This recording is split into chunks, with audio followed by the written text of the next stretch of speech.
Good evening, and welcome once again to another gripping episode of The Last Clue story. I hope you and your loved ones are safe, healthy, and taking care of one another.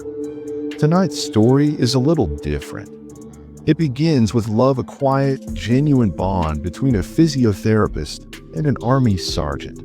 Their journey from strangers to soulmates, from lovers to a married couple, feels like something out of a heartwarming novel. But life, as we know, is full of twists. What began as a beautiful love story slowly turned into something else, something far more disturbing. And the way this story ends, it's unlike anything we've shared before. Over the course of this series, I've told you about many shocking murders, dark motives, and twisted betrayals. But the method used in this case, the planning, the execution, it's something I had never come across before. So stay with me, because tonight we're going to unravel a story that begins with love and ends in a way no one could have ever imagined. If someone decides to kill you, it's terrifying.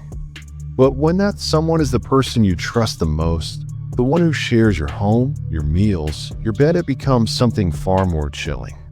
There have been thousands of murders in the world. But what you're about to hear, this wasn't just a murder attempt.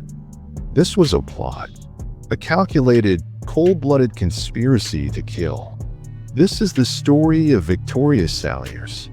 She worked as a physiotherapist in the British Army, posted at an army hospital. And this story is also about Emile Salliers, her husband, an army sergeant in the United Kingdom. Strong, disciplined, respected. It all began in 2009. Emile had suffered a serious injury in an accident during service. After his initial treatment, doctors recommended long-term physiotherapy, and as fate would have it, the one assigned to help him recover was none other than Victoria. She became his physiotherapist. Their sessions were frequent and long. Slowly, conversations turned into companionship. Laughter replaced the pain. And somewhere along the way, something changed. What started as patient and caregiver turned into something deeper. A bond began to form. Emile and Victoria fell in love. They believed they were meant for each other. And soon they got married. In the beginning, everything was perfect. Their life looked like a dream. Two professionals, both serving their country, now building a life together. But they had no idea that the same bond that brought them together would one day become the foundation of a deadly betrayal. After marriage, Victoria and Emile welcomed two beautiful children into their lives. For the next 6 years, everything seemed perfect. A small, happy family. A loving couple. Two careers dedicated to service. But slowly, something began to change. After 6 years of marriage, Victoria noticed that Emile wasn't the same man anymore. He had become distant, irritable, angry over the smallest things. The warmth in their conversations started fading, replaced by arguments and long silences. And then came the first shock. Emile left his job as an army sergeant. He didn't have a plan. No new career, no stable work. He bounced from one odd job to another, and sometimes did nothing at all. Victoria reminded him gently, and sometimes firmly, that they had 2 children to raise, that responsibilities don't pause. But Emile didn't listen. Soon, he stopped trying altogether. The burden of running the house fell entirely on Victoria's shoulders. Emile would give excuses, "I'm looking for work," or "they didn't pay me," but nothing ever changed. Days turned into weeks. Weeks into months. And slowly, Emile became financially and emotionally dependent on Victoria. Despite all this, Victoria stood by him. She believed in their marriage. She thought, maybe it's just a rough patch, maybe he'll come around. But what Victoria didn't know was that Emile wasn't just losing his grip on his career. He was slipping into a darker world. He had joined a local sex club, and soon he got involved with another woman. What began as an affair quickly turned into an obsession. Emil started dreaming of a new life with her. A life without Victoria. He wanted freedom. He wanted love.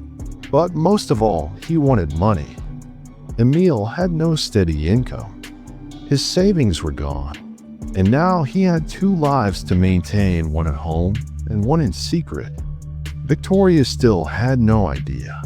No suspicion. No clue about the betrayal happening behind her back. But Emil knew if he wanted to marry this other woman, he would need to get rid of his wife. And more importantly, he would need money to start over. And that's when the idea began to take shape. Not just betrayal, but a plan. A murderous plan. Victoria would never give him money. If anything, she was the one spending on him, paying the bills, raising their children, keeping their home together while Emil drifted further away. But Emil had made up his mind. He wanted a new life with his new lover, and for that, he needed money. So he devised a plan. A chilling, calculated plan. Step 1, secure the future. Emil convinced Victoria to take out a life insurance policy. She didn't suspect a thing. Why would she? He told her it was for the children, for their safety, for emergencies. Victoria, still trusting, still unaware of the web being spun around her, agreed. The policy was worth £120,000. Enough, Emil thought, to start over. A new home, a new marriage, a new identity. While Victoria worried about Emil's strange behavior, his drifting career, his silence, Emil was somewhere else entirely, building a blueprint of her murder. Once the policy was active, all he needed now was a way to make her death look like an accident. Not murder. Nothing suspicious. Just a tragic, unavoidable accident. He began to research, quietly, patiently, on forums, on social media, reading case studies and headline stories where a simple household mishap led to death. And then he found it. Gas leaks. A silent killer. Dozens of cases where people had died in fires sparked by gas left open. No one questioned it. No one suspected murder. To Emil, this was perfect. His plan was simple: turn on the gas stove. Leave the house. Wait for Victoria to return. And when she'd switch on the lights or spark the stove, the explosion would kill her instantly. A clean death. An accident. At the end of 2015, Emil put the plan into motion. One morning, he quietly turned the gas knobs on, letting the house fill with a deadly vapor. Then, without a word, he left. But fate had other plans. Victoria returned home earlier than expected. She stepped into the house already filled with gas. But fate had other plans. As Victoria stepped into the house, a strange smell hit her. Thick, sharp, familiar. It was gas. Her instincts kicked in. She didn't switch anything on. She didn't touch the stove. Instead, she rushed outside, gasping for air, her heart pounding in confusion. Once outside, she immediately called for help. Gas technicians arrived, inspected the home, and confirmed yes, the gas knobs were turned on. But no damage had been done. Their explanation: it must have been an accident, maybe you left it on by mistake. And Victoria, overwhelmed and shaken, believed them. She blamed herself. Maybe I was distracted. Maybe I forgot. Later that evening, she mentioned the incident to Emil. He scolded her, lectured her, put on a performance of concern. What if something had happened to you? What'd I do without you? Victoria, touched by his words, felt guilty and even more convinced that he truly loved her. She had no idea that the very man comforting her was the one who had planned her death that morning. But for Emil, this failure meant panic.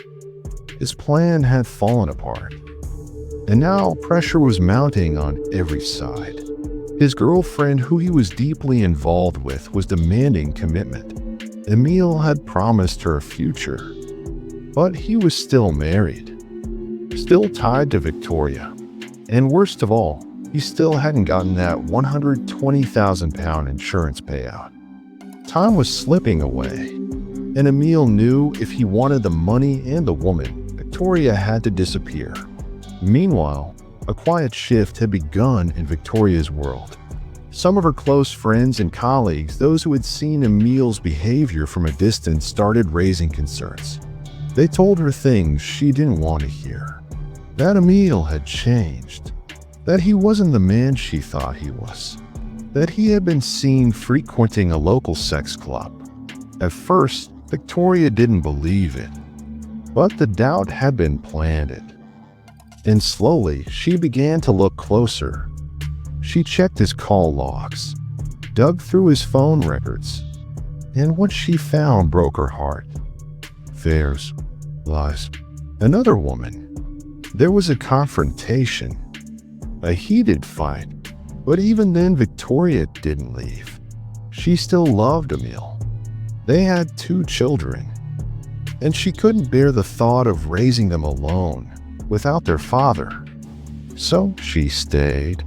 Broken, suspicious, but still holding on to hope. Emil now faced a dilemma. He had betrayed Victoria. She had discovered the affair, and the marriage stood on the edge of collapse. But one thing kept him from walking away: money. That £120,000 life insurance.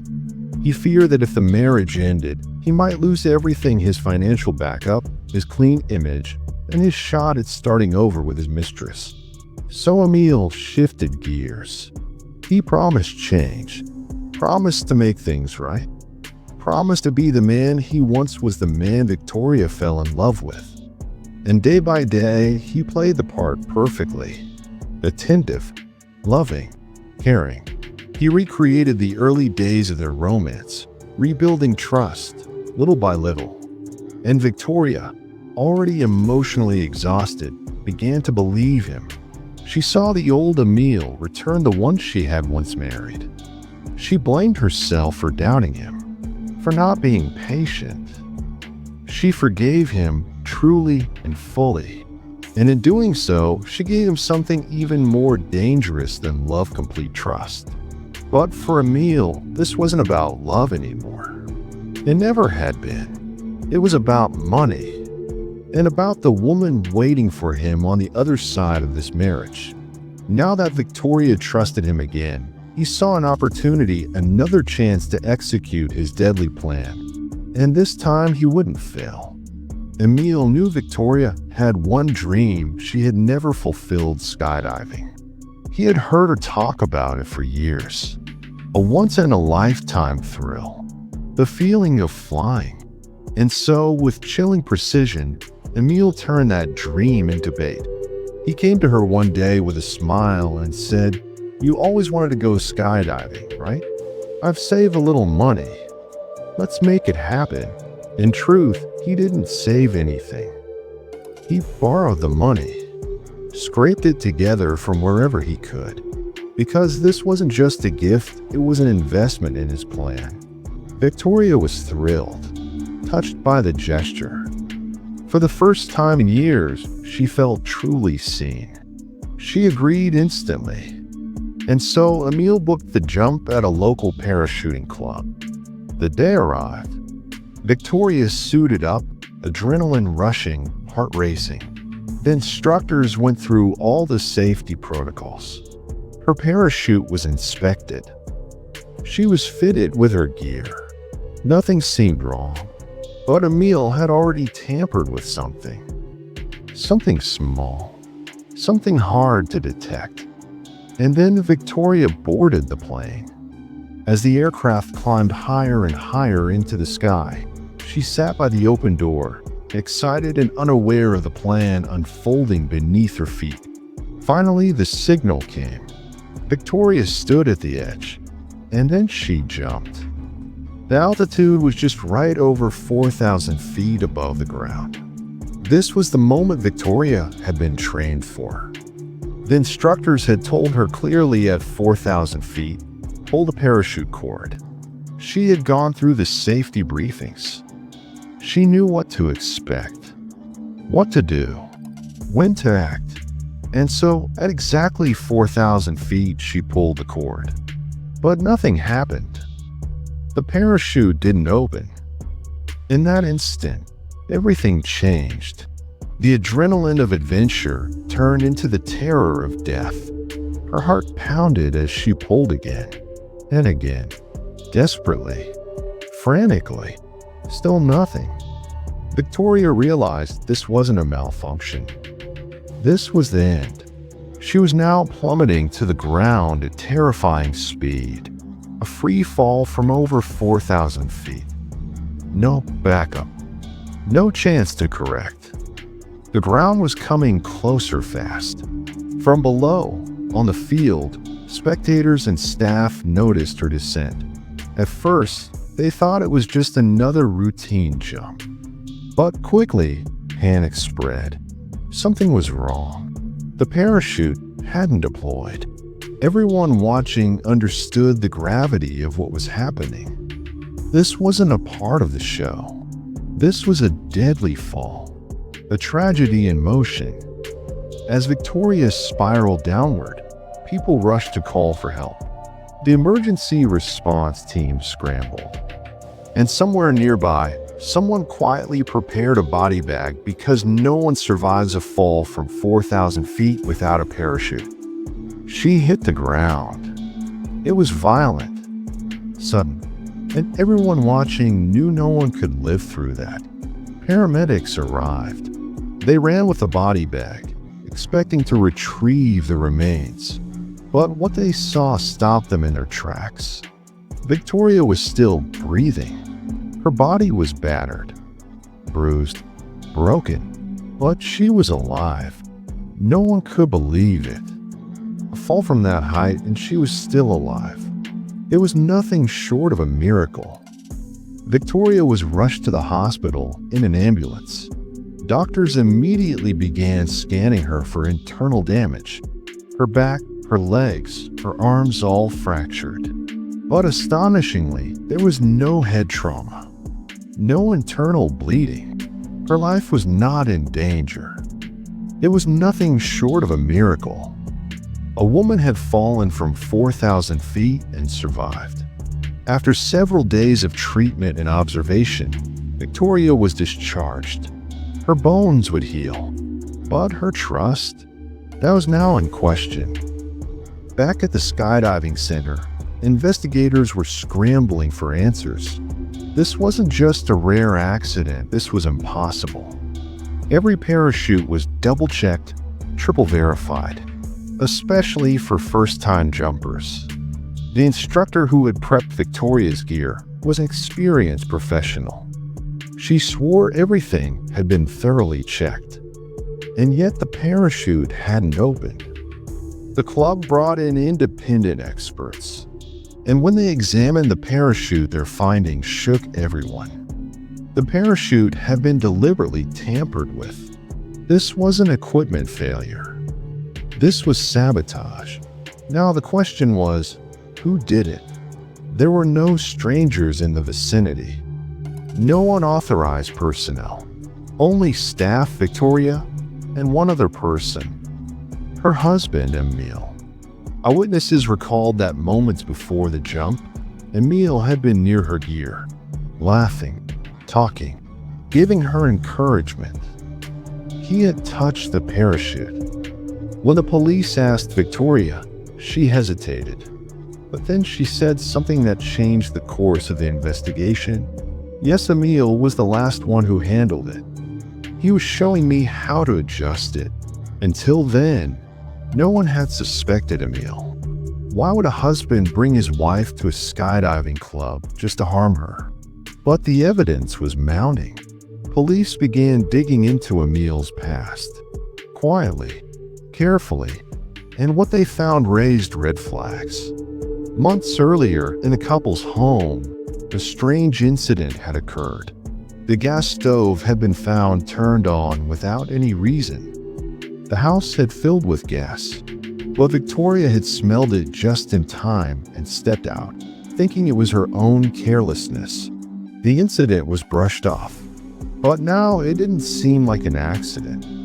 It looked like a pattern. When the gas leak incident was thoroughly investigated, something disturbing came to light. It wasn't just an accident. That gas system had 2 security layers, both of which had been deliberately tampered with. This wasn't carelessness. This was planned. Police suspicions deepened. They began dissecting Emil's life, his routine, his relationships, and his marriage to Victoria. And that's when a major clue surfaced: a large life insurance policy in Victoria's name, listing Emil as the sole beneficiary. It all started to make sense. Then came the digital trail chats between Emil and another woman, his girlfriend. Conversations about a future together and about the insurance money. It was all there. The police had seen enough. In 2015, Emil was arrested. But the most shocking twist came next. The person who stood against his arrest was none other than his wife, Victoria. Police laid everything out in front of her. They said, "Your husband tried to kill you not once, but twice." They told her about the parachute sabotage, where she miraculously survived a 4,000-foot fall. They showed her evidence from the gas leak, a plan so meticulous that even the double-layered safety system had been overridden. And yet Victoria refused to believe any of it. They gave her the insurance documents. They showed her Emil's girlfriend. They showed her the chat logs, every word. Still, she stood by him. But the law had to move forward. Emil was brought to court, and what followed was one of the most bizarre trials the country had ever seen. The man accused of trying to kill his wife twice was being defended by the same woman whose life he tried to take. Victoria testified in court, not as a victim, but as Emil's strongest supporter. She said, "The police are mistaken. Emil loves me. Yes, we argue, but he could never kill me." And Emil kept saying the same, that he was innocent. That it was all a misunderstanding. But evidence doesn't lie. The tampered parachute, the manipulated gas system, the insurance policy, the messages to another woman. It was all undeniable. In the end, the court delivered its verdict. For 2 separate attempts to murder his wife, Emil was sentenced to 18 years in prison. When Emil was sentenced to 18 years in prison, the courtroom was tense. Before he could utter a word, the police began to escort him out. No one wanted to hear what he had to say. And in that moment, something broke inside Emil. He looked at Victoria, the same woman he had betrayed, the same woman he had tried to kill not once, but twice, and yet she had defended him till the very end. She had stood in front of the court and told the world, "Emil loves me."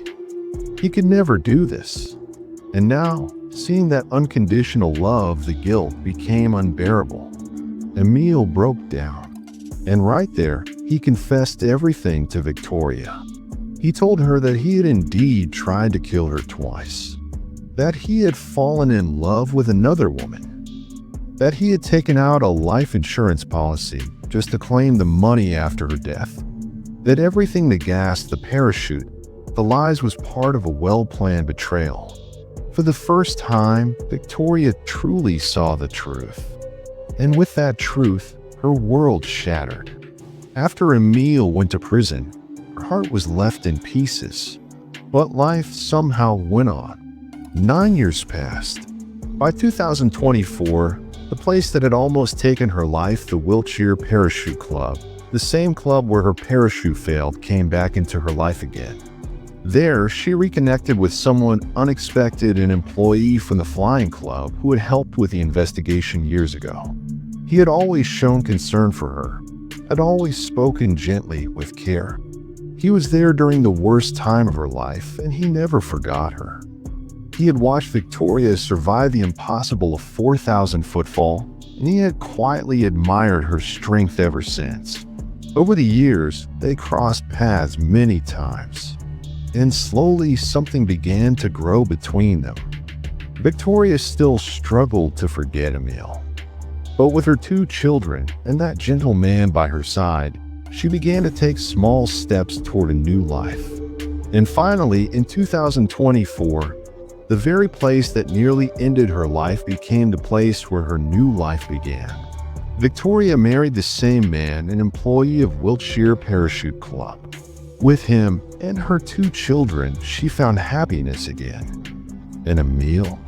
He remains in prison, serving the remainder of his sentence. 9 more years behind bars. This was a story of love, betrayal, survival, and healing. A wife who stood by her husband even when the world told her not to. A man who confessed only after seeing the purity of the love he tried to destroy. And a woman who, after falling from the sky and being broken to pieces, rose again and found love where she least expected it. That's all for today's story. Until next time, stay curious, stay safe, and never ignore the last clue. Then hit that subscribe button now, because the next tale might just be the one that haunts you forever. Subscribe because the truth won't wait. I'll see you next time with another chilling, unforgettable story. Until then, take care of yourself and your loved ones. Thank you for watching.